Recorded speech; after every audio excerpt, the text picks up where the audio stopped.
তোমরা সবাই কেমন আছো? আশা করি তোমরা সবাই ভালো আছো, আমিও খুবই ভালো আছি।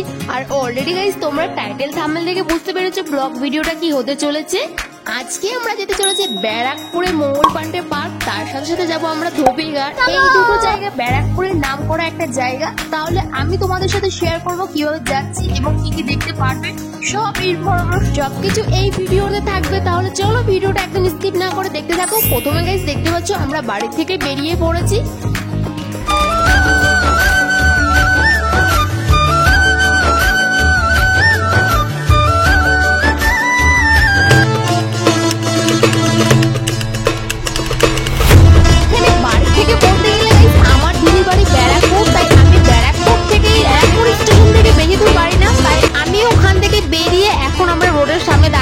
এখান থেকে আমরা ধরে নেবো অটো, আর অটো যাবে পুরো ডাইরেক্ট মঙ্গল পান্ডে পার্কে। তোমরা যদি আসতে চাও তাহলে ব্যারাকপুর স্টেশন থেকে বেরিয়ে একদম তোমরা টোটো অটো পেয়ে যাবে, সেখান থেকে বললেই তোমাদেরকে নামিয়ে দেবে মঙ্গল পান্ডে পার্কে। এই পাশাপাশি দেখতে পাচ্ছ চলে এসছে অটো। এখন চলো অটোর মধ্যে উঠে পড়ি।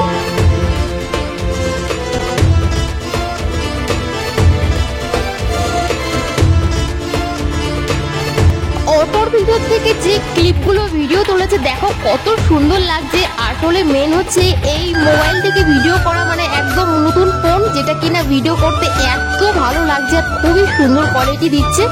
আর দেখো কতটা সুন্দর লাগছে। এটা উপর যে ব্রিজটা দেখতে পাচ্ছ এটা বারাসাতের ব্রিজ। এই সাইডেই চলে যাবে জুডিও, দাদা বৌদি বিরিয়ানি এবং স্টাইল বাজার, দিশা হসপিটাল, আরো অনেক রকমের শপিং মল রয়েছে। যাই হোক এরপরে আমরা ব্যারাকপুর স্টেশনে অটোটা দাঁড়াবে, ওখান থেকে আমরা আবার অটো আরেকটা ধরে নেব।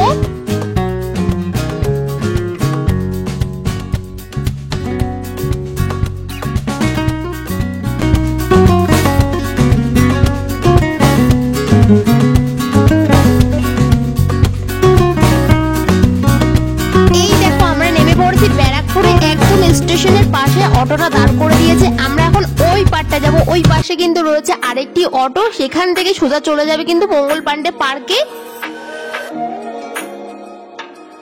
আমরা এই পার হয়ে এখান থেকে আমরা এখন অটো ধরে নিচ্ছি। তাহলে চলো এখন অটোর মধ্যে গিয়ে তোমাদের সাথে দেখা হচ্ছে। উঠেই পড়েছি গাইস আমরা মঙ্গল পান্ডে পার্কে যাওয়ার জন্য অটো। আর এই যে রাস্তা দেখতে পাচ্ছ একদম রোডের পাশে যে এইরকম একটা রাস্তা দেখতে পাবে, এই রাস্তায় সোজা চলে যাচ্ছে কিন্তু মঙ্গল পান্ডে পার্ক।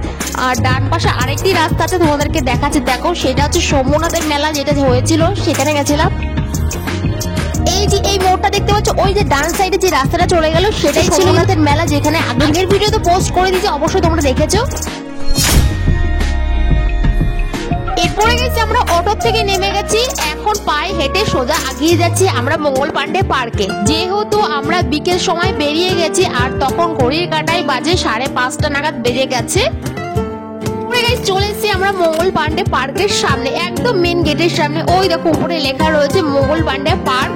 এখন চলো ওই পার্কের ভেতরের দিকটা যাই, এন্ট্রি এবং পার্কের ভেতরে প্রবেশ করব, তার টিকিটটা কেটে তারপরে আমরা ভেতরে প্রবেশ করব। তাহলে চলো গাইস ধীরে ধীরে ভেতরের দিকে এগিয়ে যাওয়া যাক।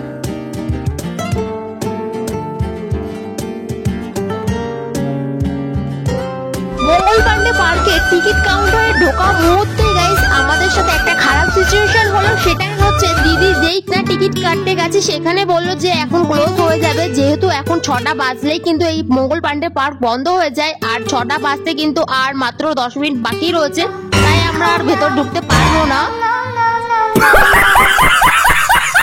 যেহেতু গাইস আমরা মঙ্গল পান্ডে পার্কের ভেতর ঢুকতে পারলাম না, এরপরে কি করব মন খারাপ করে এরপরে গাইস আমরা চলে যাচ্ছি ধোবিঘাটে। তার আগে এটা দেখতে পাচ্ছি রামকৃষ্ণ বিবেকানন্দ স্কুল।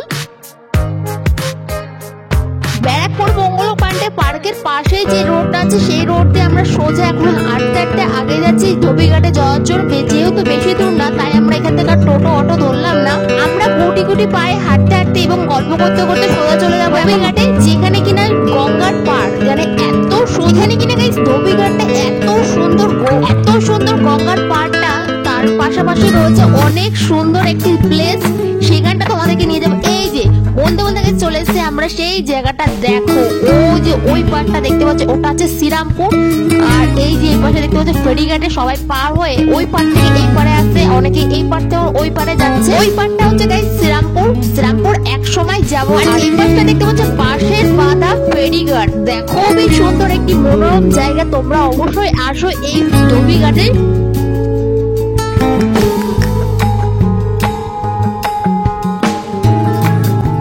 গঙ্গার পাড়ে মিষ্টি হাওয়া, তার সাথে এত সুন্দর দৃশ্য, খুবই সুন্দর একটা মনে লেগে যায়। এরপরে মনে হয় না যে আবার বাড়ি আসি, এত সুন্দর জায়গা, মনে কি সারাদিন এখানে থেকে যায়। দেখো কত যে মানুষ এসে বিকেল টাইমটা, এই জায়গাটা বলার কায়দা নেই। যাই হোক গাইস, আজকের ব্লগটা আমি তোমাদের সাথে এইখানেই শেষ করছি। দেখা হচ্ছে খুব তাড়াতাড়ি নতুন আরেকটি ব্লগ ভিডিও নিয়ে তোমাদের সাথে। তোমরা অবশ্যই চ্যানেলটাকে সাবস্ক্রাইব করে অল নোটিফিকেশন অন করে রাখো। Tata, bye bye.